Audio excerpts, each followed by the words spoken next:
Hola queridos hermanos, saludos para todos ustedes. Qué bueno compartirles el estudio semanal, estudio de escuela sabática que es de bendición para cada uno de nosotros.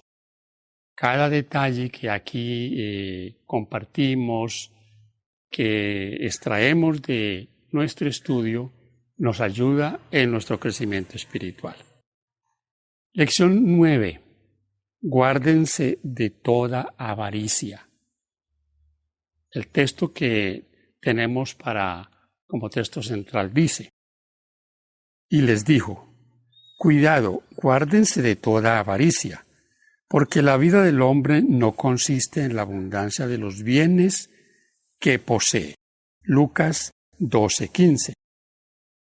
La codicia se define como un deseo desmesurado de riquezas o posesiones que en realidad no nos pertenecen.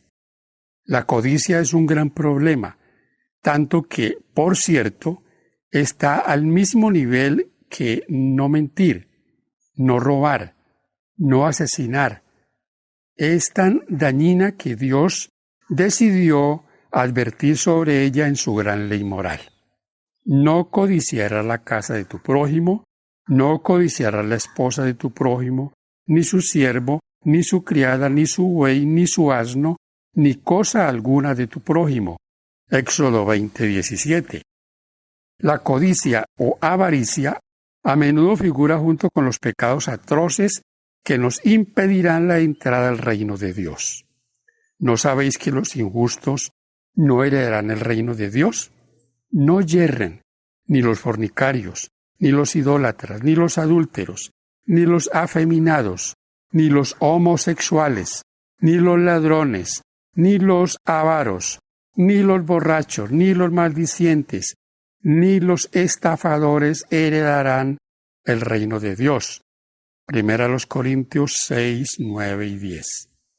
La codicia, a la altura de la extorsión, la idolatría, la fornicación y el adulterio. Eso es lo que dicen estos versículos, y en este estudio veremos ejemplos de su pecaminosidad y lo que podemos hacer para superarla. Bienvenidos. Lección para el día domingo. El pecado original definitivo. Qué importante esto, porque fíjense ustedes todas las conjeturas que se hacen en cuanto al pecado original. Muchas cosas se hablan desviando la verdad de lo que dice el texto bíblico. Y el texto nos dice que el primer pecado consistió en la codicia. Claramente dice en Génesis 3 que Eva codició, vio que el árbol era bueno, codicioso. Entonces, el primer pecado es la codicia. Y ese pecado, como vamos a ver en nuestro estudio, fue llevando al hombre a otros y otros y otros pecados. Una cosa va llevando a la otra. Ahora, es interesante esto porque podríamos pensar en dónde se inició la codicia. Estamos hablando del pecado en la tierra en cuanto a los seres humanos. ¿Dónde comenzó la codicia? La Biblia nos dice en Isaías 14, versículos 12 al 14, que hubo un descontento. ¿Dónde hubo este descontento y en quién? En el cielo, en Lucifer. Él allí no se sintió satisfecho, no se sentía realizado y un día codició.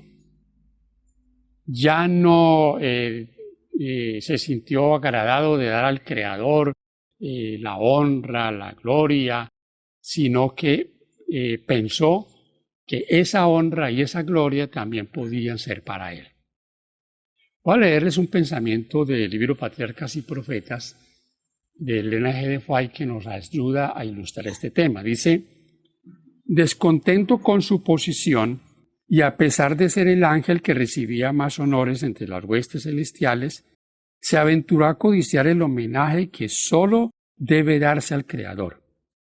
En vez de procurar el ensalzamiento de Dios como supremo en el afecto y la lealtad de todos los seres creados, trató de obtener para sí mismo el servicio y la lealtad de ellos, y codiciando la gloria con que el Padre Infinito había investido a su Hijo, este príncipe de los ángeles aspiraba al poder que sólo era un privilegio de Cristo.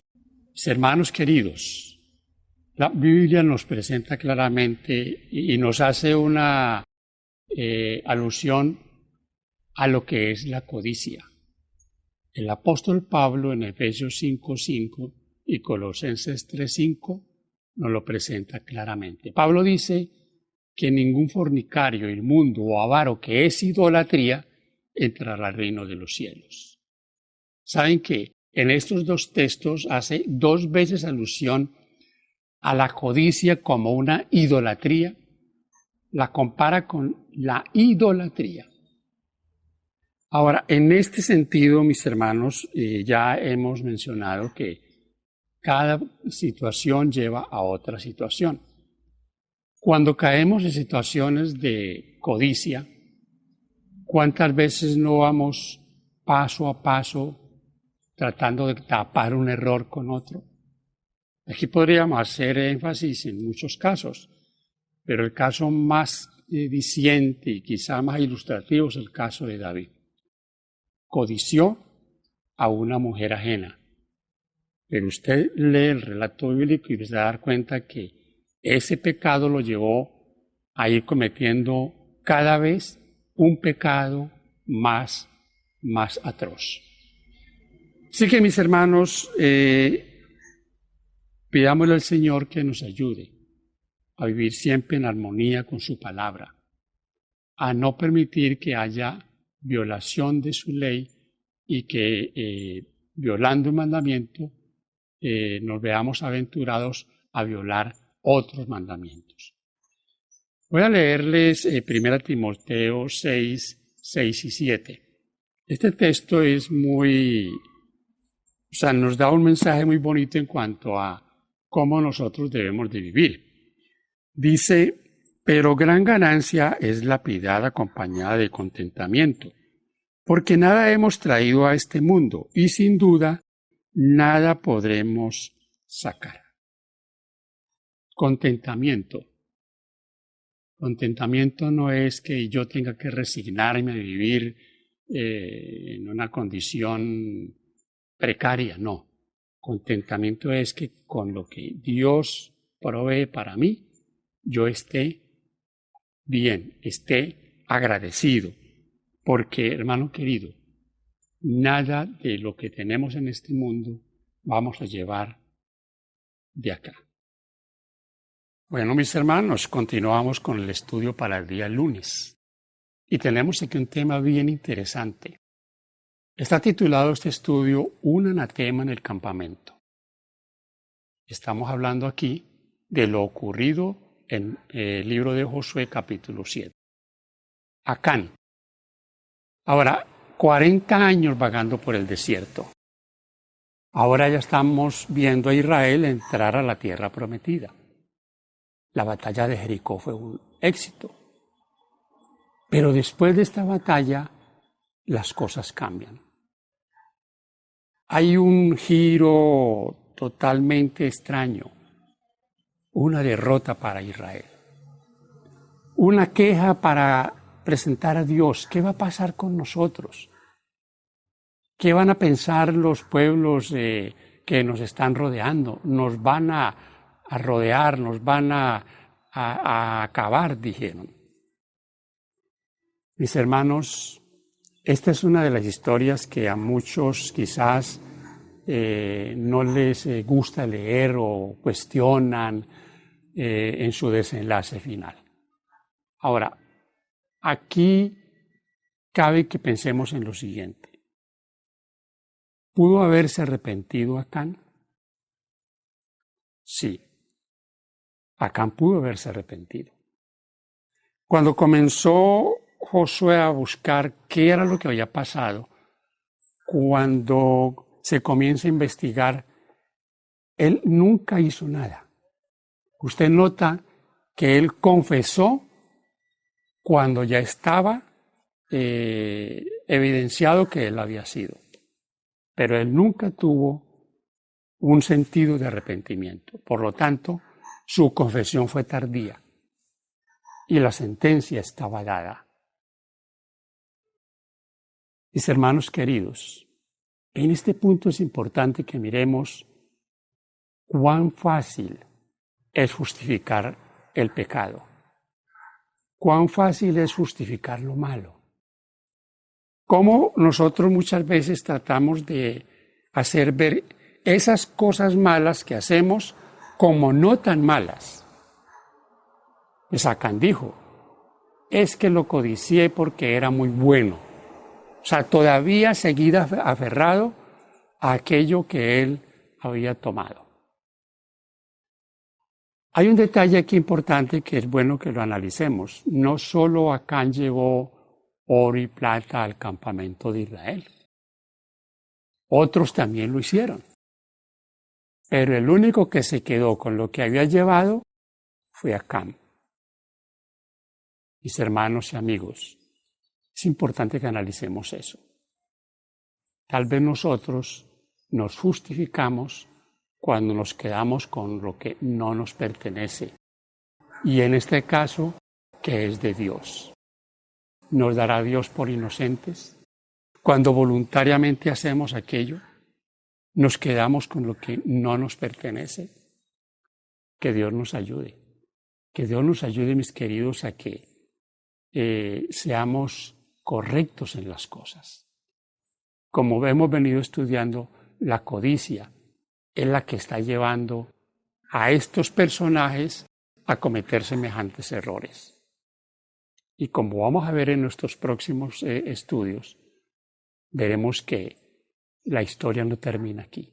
Lastimosamente, lo que se escribió antes, que fue escrito para nuestra enseñanza, para que no nos pase como a ellos, parece que no nos ha servido. Tenemos ahora el análisis de dos personajes del Nuevo Testamento. Saben que uno de ellos es bien particular. Es el caso de Judas. Está titulado este tópico para el día martes, El corazón de Judas. Esta es una historia que debió haber sido o haber tenido un final bonito, un final glorioso, pero tuvo un final trágico. Es una historia trágica. ¿Por qué es trágica? Porque es la historia de un personaje que tuvo todos los privilegios que otros no tuvieron. Estuvo con el Maestro, estuvo con el Dios del universo, estuvo con el Creador. Yo podría darle muchos títulos, pero es lamentable que haya terminado como terminó. ¿Por qué? ¿Por qué lo decimos? Porque muchos otros van a ser salvos y serán salvos sin haber tenido los privilegios que tuvo Judas. Porque no conocieron al Señor. Porque es más, conocieron hasta muy poco de la palabra de Dios, pero fueron fieles, muchos de ellos hasta la muerte. Pero este que estuvo aprendiendo del Maestro, aprendiendo de sus labios, no será salvo, condenado a la perdición. En el Evangelio de Juan, en el capítulo 12, encontramos una escena interesante con Judas. Y es la escena de la mujer que derrama ese perfume costoso y unge al Señor con él. Pero fíjense ustedes, versículos 1 al 8, va a leer los versículos 4 al 6, lo que Judas dijo. Y dijo uno de sus discípulos, Judas Iscariote, hijo de Simón, el que había de entregarle. ¿Por qué no fue este perfume vendido por 300 denarios y dado a los pobres? Pero dijo esto no porque se cuidara de los pobres, sino porque era ladrón, y teniendo la bolsa sustraía de lo que se echaba en ella. ¿Notan ustedes? Estaba preocupado por el perfume costoso que se estaba derramando. Pero él no estaba preocupado por los pobres, él estaba preocupado era porque dice aquí que él era ladrón. Era un hombre codicioso. En ese corazón no había podido entrar el espíritu desinteresado del maestro, que ellos veían todos los días. Su corazón era codicioso. Y yo les decía ahora, fíjense ustedes, si esta mujer derrama un perfume costoso, muy costoso, para ungir al maestro, Judas sale de allí y va y lo vende por mucho menos, por 30 monedas de plata. En el Deseo de todas las gentes, en la página 664, dice lo siguiente: amó al gran maestro y deseó estar con él. Sintió un deseo de ser transformado en su carácter y su vida, y quiso experimentarlo relacionándose con Jesús. El Salvador no rechazó a Judas, le dio un lugar entre los 12, le confió realizar la obra de un evangelista, lo dotó de poder para sanar a los enfermos y expulsar demonios. Pero Judas no llegó al punto de entregarse por entero a Cristo. Página 664 del Deseado de todas las gentes. ¿Estará pasando esto hoy en muchos corazones? Aman al Señor, pero no se entregan a Él completamente. Quieren los privilegios de lo que el Señor otorga cada día a sus hijos, pero aferrado a las cosas de este mundo. Esto es para que nosotros meditemos, mis hermanos queridos.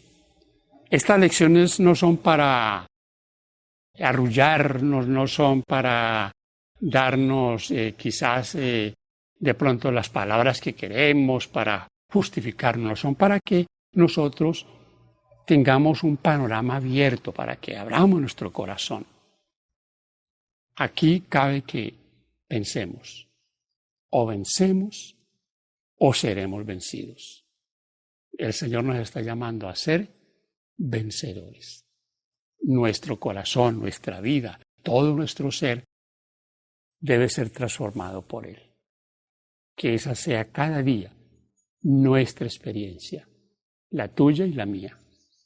Ahora, mis queridos hermanos, en la lección para el día miércoles, tenemos la historia de dos personajes que, como Judas, también tuvieron una experiencia única. Estamos hablando de Ananías y Zafira, Hechos capítulo 5. Ahora, estamos viendo aquí en este estudio que cada uno de ellos en una etapa diferente, Ananías y Zafira, también en una época bonita, emocionante, de una iglesia que está naciendo, de una iglesia que tiene muchas cosas en común. Y fíjense ustedes que ese nacimiento de la iglesia, la unidad, el compartir, fue algo que quizás nosotros anhelamos. Yo anhelo una iglesia así. Yo anhelo que llegáramos a esa instancia, mis hermanos queridos.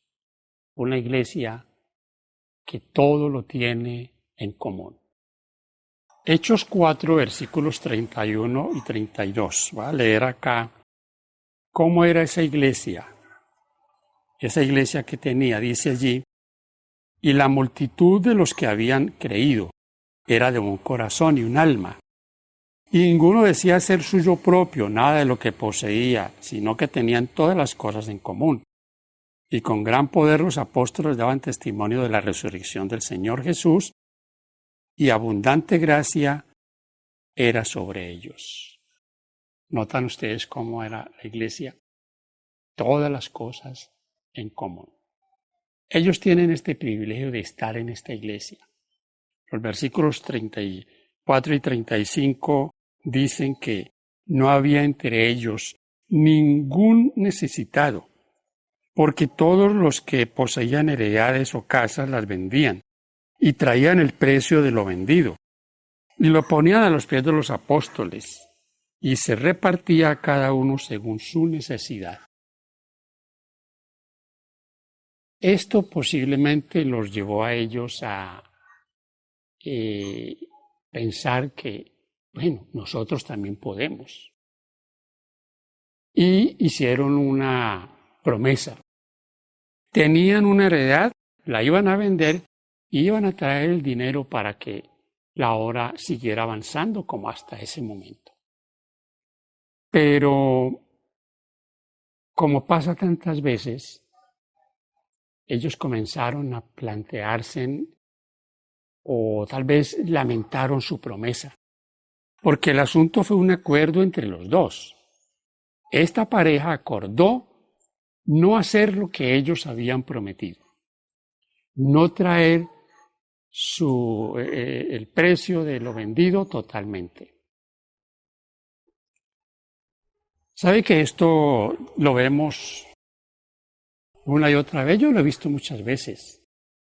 Personas que se emocionan, prometen cosas, prometen que si reciben tal vez una bendición, dan dinero para un proyecto, qué sé yo, o prometen ser fieles al Señor en los diezmos y las ofrendas, pero cuando llega el momento, desisten, porque pesan lo terrenal y pesa más lo terrenal que lo celestial.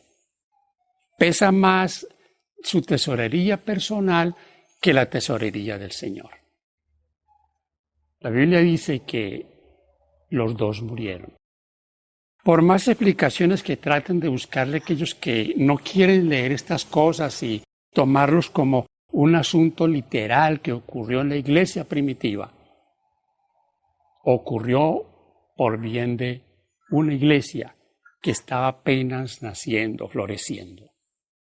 Dice en el versículo 11 de Hechos 5 lo siguiente: y vino gran temor sobre toda la iglesia, sobre los que oyeron estas cosas. Sí, fue lamentable, pero necesario.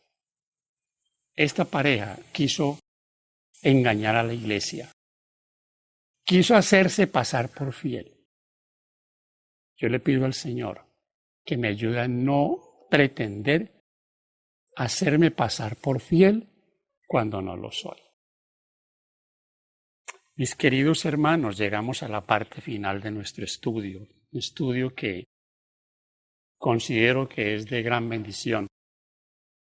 Esta parte final es como el qué debemos hacer. Está titulado ¿Cómo vencer la codicia? ¿Cómo vencerla?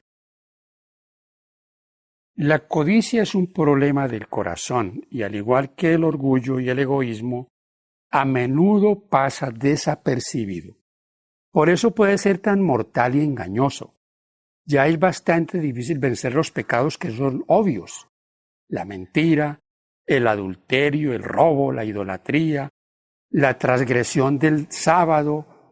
Pero estos son actos externos, cosas que tenemos que pensar antes de hacerlas. Pero ¿cómo hacer para separar los pensamientos equivocados? Eso se pone difícil. ¿Por qué se pone difícil? Porque fíjense ustedes que la codicia es algo interno del corazón.